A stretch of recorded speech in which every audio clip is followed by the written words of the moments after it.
Olá pessoal do nono ano A e B, tudo bem? Sou a professora Érica, professora de língua portuguesa. Bem-vindos à nossa primeira aula de arte do segundo bimestre. Bem, o conteúdo que vamos estudar agora é sobre o dadaísmo, ok?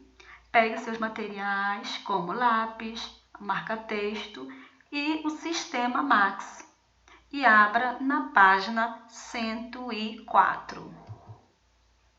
Ok? Dadaísmo, a arte contra a arte. Podemos dizer que nos primeiros anos do século XX, os europeus desfrutaram da prosperidade e das facilidades trazidas pela modernidade. Mas será que as mudanças desse período foram somente positivas? Não exatamente. Em 1914, aconteceu a Primeira Guerra Mundial e com ela todo o horror ocasionado pelos conflitos entre as nações. Bem, crianças, o dadaísmo ele foi um movimento artístico que surgiu na Europa, cidade da Suíça de Zurique, no ano de 1916, ok? Esse movimento, o conteúdo, desse movimento, mais precisamente onde? Nas obras de arte, é mostrar que os artistas eles mostraram de forma contestadora, irônica, de uma forma contestadora, irônica, a situação que as pessoas, ou seja, a sociedade, estava vivendo naquele momento. Então, eles buscavam questionar a arte e, sobretudo, o seu contexto histórico, como eu falei agora há pouco. Com a ocorrência, devido à ocorrência da Primeira Guerra Mundial, certo? Nós vamos ver que, com relação à origem da palavra, esse termo veio do inglês infantil, dada, brinquedo, cavalo de pau, cavalo de madeira. Daí observa-se a falta de sentido e a quebra com o tradicional desse movimento. Então esse movimento ele vai trazer o quê? Uma ideia de quê? De ideias lógicas, uma quebra das convenções, principalmente aonde? Nas obras de arte, certo? O dadaísmo ele foi um movimento com forte conteúdo anárquico, confuso e caótico, como foi falado ainda agora há pouco. Então, nesse cenário surgiu quem? O dadaísmo, num cenário caótico, olha aí, as consequências da Primeira Guerra. Então, os artistas queriam trazer, ou seja, mostrar uma arte contestadora. Então, esse movimento foi de reação e de protesto. O único formado durante o quê? A guerra, Parte de artistas como Tristan Tzara, Marcel Duchamp, Francis Picabia e George Grosz. Então, esses artistas dadaístas, sentiram intensamente os efeitos impactantes desse contexto bélico, isto é, tudo aquilo que se refere à guerra, a palavra bélico é tudo aquilo que se refere à guerra. Então, como eu falei agora há pouco, o conteúdo das obras era o quê? Eram desses artistas, era aqui, o conteúdo era mostrar de forma contestadora, por meio dos seus trabalhos, ok? O dadaísmo defendia o absurdo, a incoerência, a desordem e o caos como forma de negar a cultura humana. Propunha uma arte racional, selecionando e combinando elementos por acaso. Olha aí esta imagem, tá? Que vai representar a escultura, né? Dentro do dadaísmo. Veja, peças, ou seja, objetos que viraram o quê? Peças, né, de exposição, objetos do acaso, né? Que a gente vai ver um pouquinho mais lá para frente também, ok? Bem, podemos dizer que o dadaísmo não é um estilo, mas uma atitude, uma maneira de selecionar uma forma de anti-arte que nega a si mesmo. Então, os artistas dadaístas, eles não estavam preocupados com a beleza, né? Mostrar o quê? Objetos que tinham um acaso, seja ao seu redor, mostrando, né, de uma forma o quê? Artística, tá? Ou seja, transformando aquele objeto em um objeto de exposição artístico. Ok? Vamos lá, página 105, tá? As ideias dadaístas foram compartilhadas por artistas de outras cidades, tá? E também as linguagens como o teatro e a performance. Ok, crianças?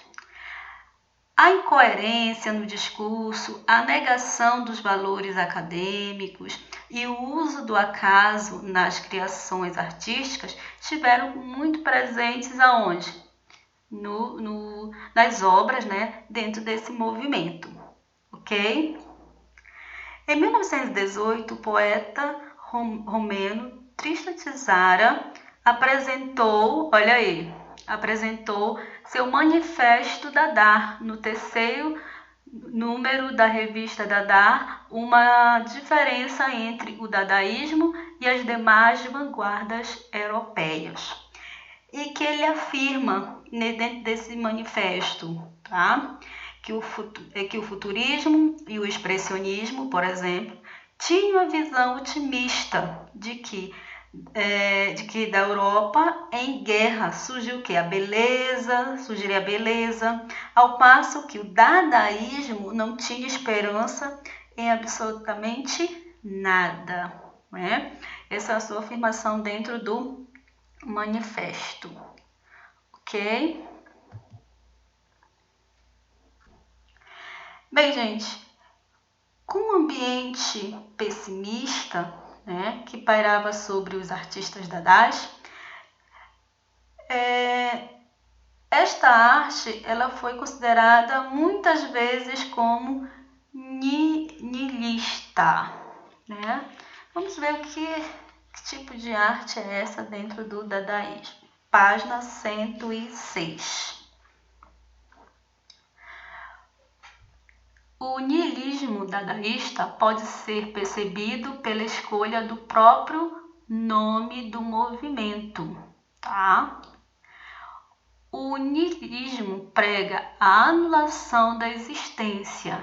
Nihil, do latim, significa nada, tá? Nada.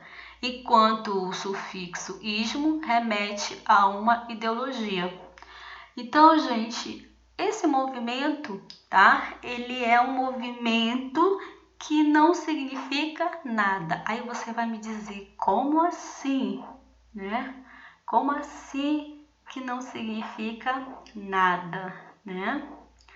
Então, esse niilismo, tá? Ele foi escolhido, quer dizer, é uma forma de perceber a escolha do próprio nome, tá? Tá se referindo à escolha do próprio nome. Quer dizer que não significa nada, tá?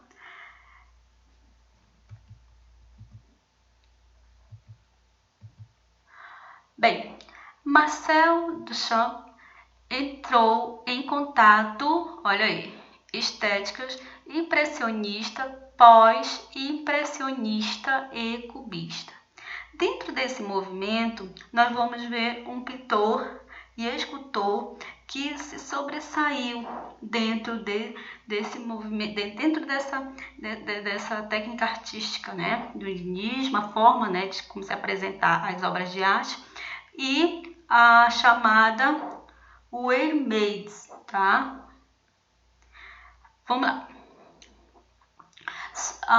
Suas produções artísticas foram bastante radicais devido ao contexto sócio-histórico do período. Gente, Marcel Duchamp, o chamado de Duchamp, tá? Ele foi o criador desta obra, tá? Desta obra. Esta obra, em 1912, tá?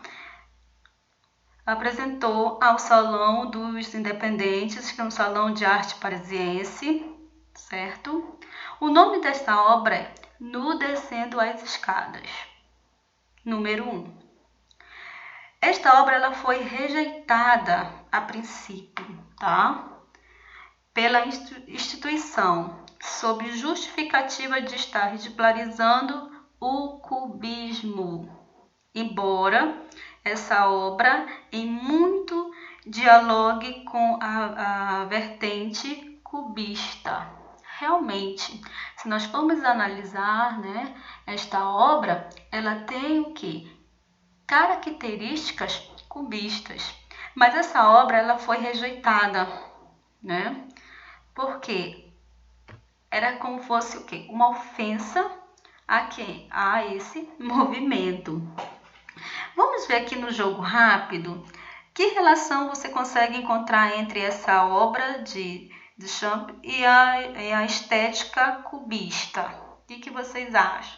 Eu quero que você agora pegue seu lápis e vamos analisar, né? Vamos analisar. Veja aí. Esta obra, tá? Ela apresenta o que? Vamos lá. Apresenta as cores monocromáticas. Lembram lá das cores monocromáticas do cubismo, né? Que mais? Qual característica que nós podemos aqui encontrar, né, sobre o cubismo? Vamos lá. Formas pontiagudas. Olha aí, formas pontiagudas. As cores monocromáticas estão aí a cor preto, marrom, bege, né? São cores que foram predominantes dentro desse movimento do cubismo. Então, gente, aqui nós temos características sim do cubismo, né? Ok. Vamos agora para a página 107.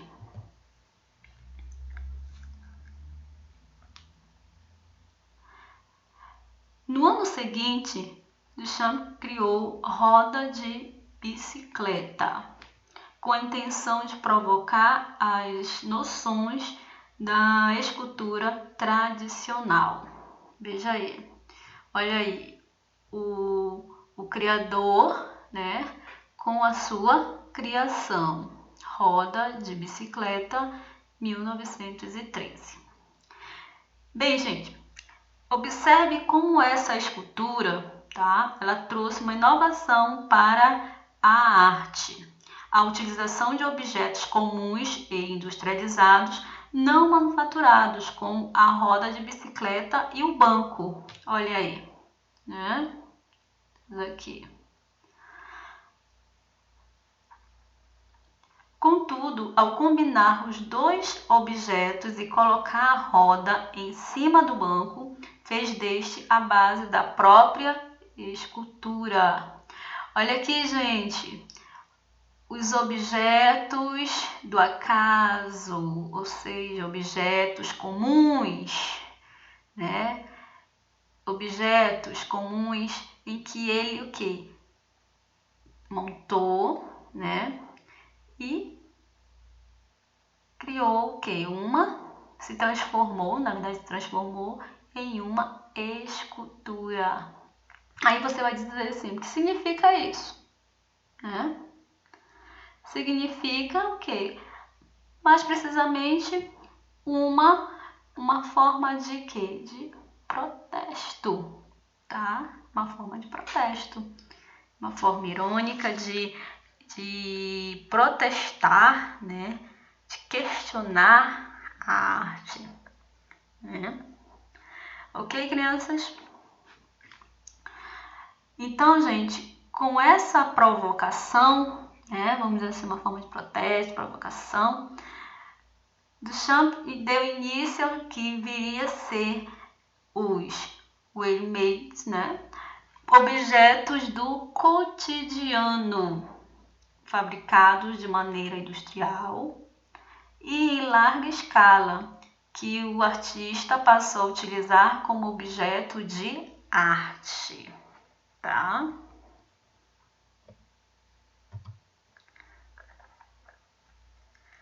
Vamos lá.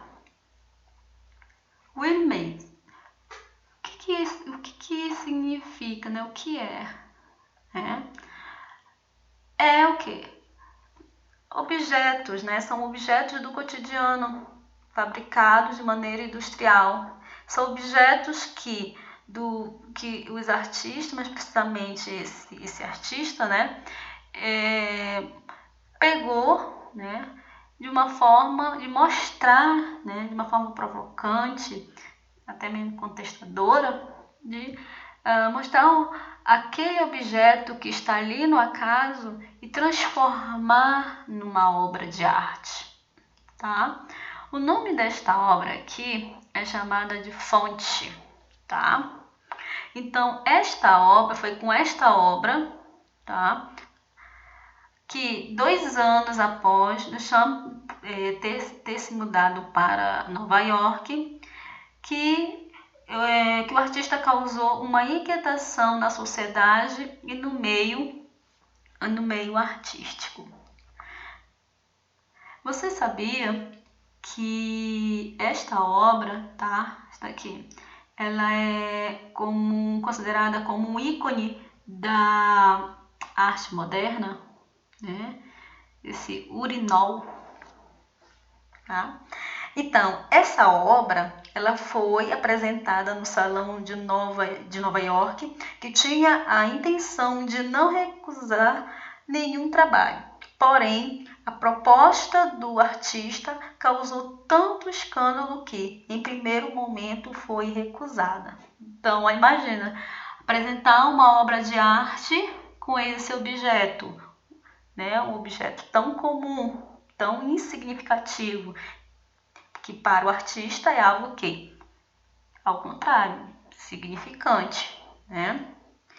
Então, depois de muitas discussões em torno do caso, Fonte foi apresentada no salão, dividindo público e crítica em opiniões totalmente opostas.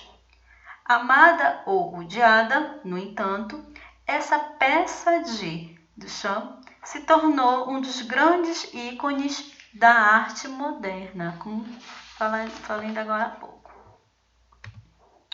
Página 108, né?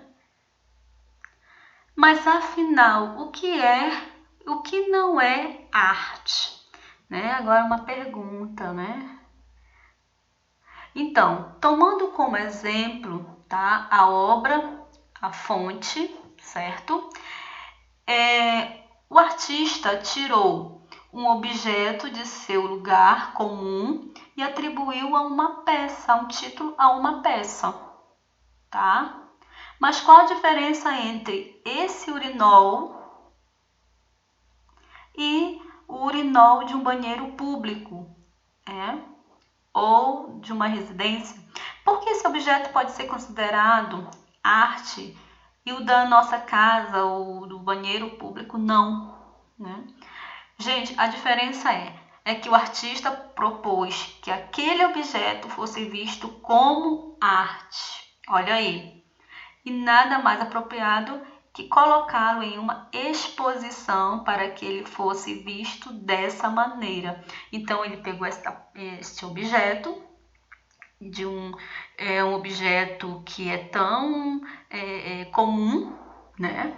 Um objeto comum, né? Do acaso, né? Como a gente já sabe que o acaso é uma das características desse movimento, e transformou o quê? Em uma obra de arte, tá? Ok? Certo, gente?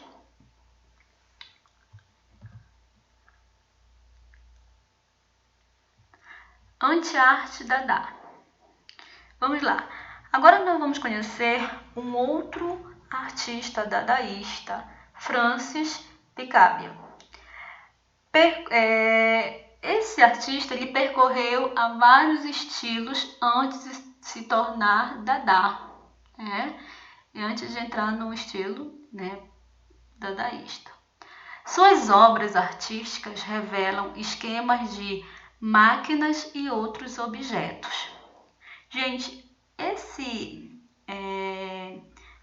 esta moldura aqui, né, chamado Despertador Dada, criado em 1919, ele vai abordar, veja aí na página 108, tá? Ele vai abordar como se fosse o quê? Uma máquina, tá? Um esquema em forma de máquina, olha aí. Tá? Vamos lá na página 109.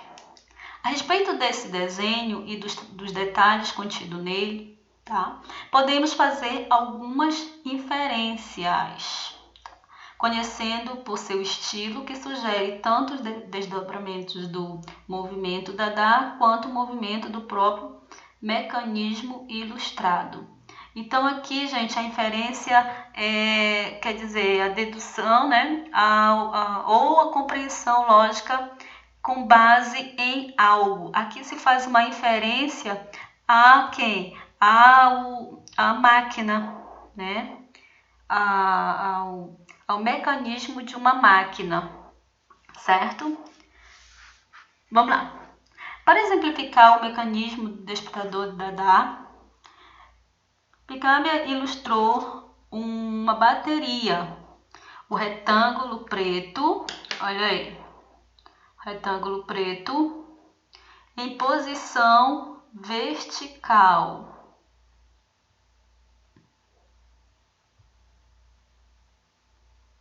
Tá? Posição vertical, pela qual uma corrente elétrica transita do polo negativo em direção ao positivo. Olha aí, negativo, positivo. No polo negativo encontram-se os nomes de artistas ligados ao modernismo, tá? Começando pelo pintor neoclássico Dominique Higues, que sobe em direção ao transformador com base com o nome Dada. Então, bem aqui em cima. Antes, eles passam pelo polo positivo antitradicional, no qual se encontram os nomes de artistas de vanguarda no início do século XX. Ok?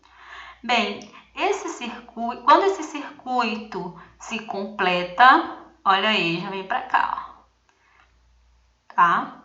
Quando ele se completa, finalmente o relógio, olha aqui,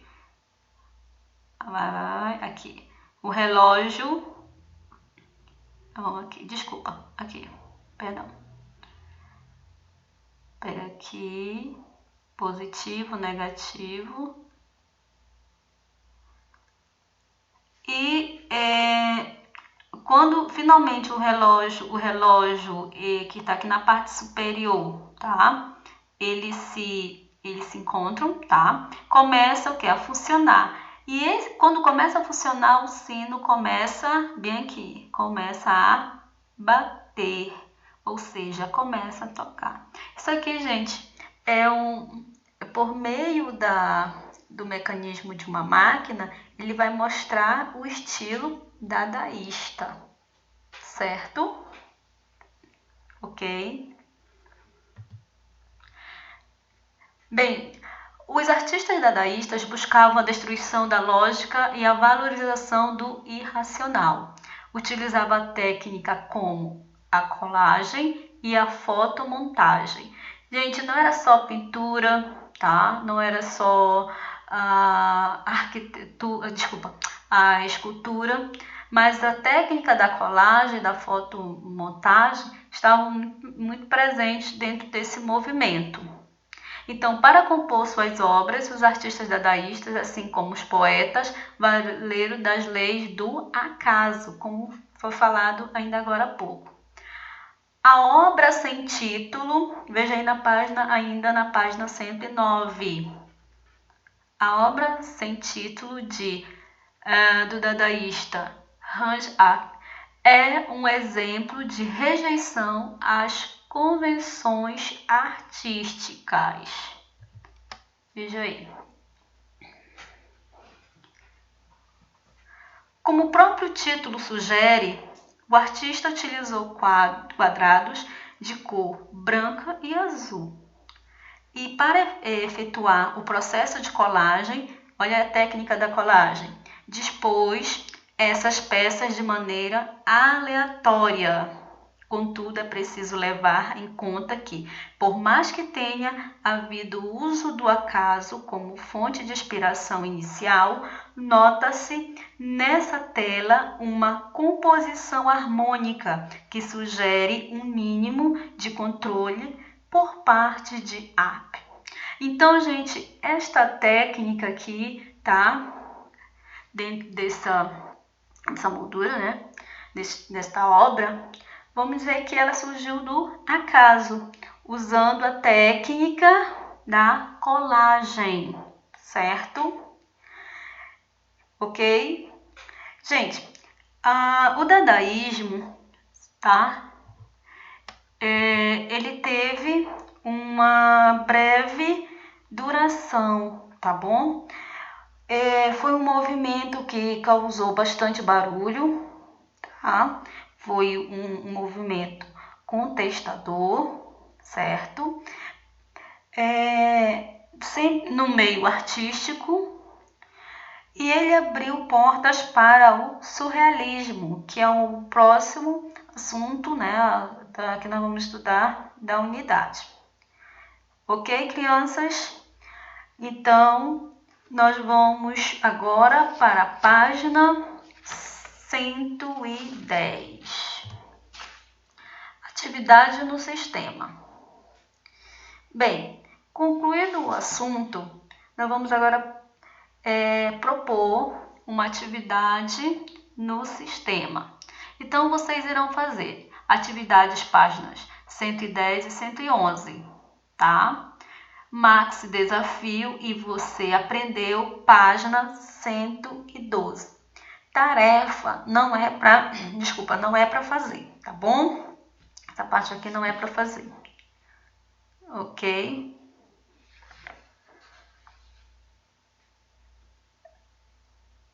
Resolvam essas atividades que foram solicitadas, certo? No sistema, pois valem ponto. Então, gente, não deixe acumular atividades.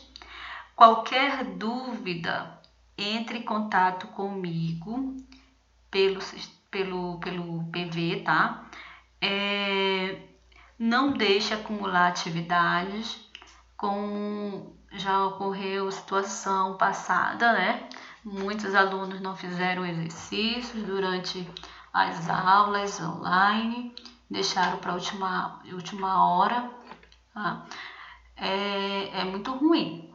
Então, façam essas atividades, não só minha, mas como de outros professores também, certo? Dúvidas, só me chamar no PV. ok? Muito obrigada, tá? Até a próxima. Tchau, tchau.